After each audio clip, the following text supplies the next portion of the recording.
नवी मुंबई महापालिकेमध्ये आपण पक्षाला सत्ता मिळवून दिली, ठाण्यातही आपण सत्ता मिळवून देऊ शकतो, मात्र त्यासाठी रावणाच्या अहंकाराचं दहन करावं लागेल असं वक्तव्य करत वनमंत्री गणेश नाईकांनी एकनाथ शिंदे यांना डिवचलेलं आहे। आगामी ठाणे महापालिका निवडणुकीच्या पार्श्वभूमीवर गणेश नाईकांनी रणशिंग फुंकलेलं आहे। भाजपच्या सेवा पंधरवडा निमित्त ठाण्यातील पक्षाच्या जिल्हा विभागीय कार्यालयामध्ये ते बोलत होते। तर गणेश नाईकांना शिवसेना खासदार नरेश म्हस्केंनी उत्तर दिले। गणेश नाईक स्वतःला रावण म्हणाले असतील असा टोला म्हस्केंनी लगावलाय।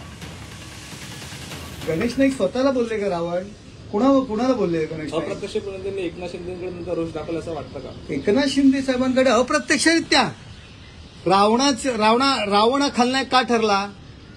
त्यांनी दुसऱ्यांच्या बायका पळवल्या, सीतामाईला त्यांनी अपहरण करून त्यांच्या लंकेत घेऊन गेले, म्हणून रावण खलनायक ठरला ना।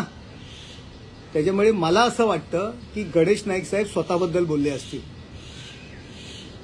शिंदे साहेबांबद्दल नसतील बोलले, कारण रावणाच्या पावलावर पाऊल ठेवून कोण चाललंय हे अख्ख्या जगाला माहिती आहे। त्याच्यामुळे आम्हाला आता जास्त बोलायला लावू नका। रावण कोण आणि राम कोण? रावणामध्ये जे असलेले गुण आहेत ते कुणात आहेत हे अख्ख्या जगाला माहिती आहे।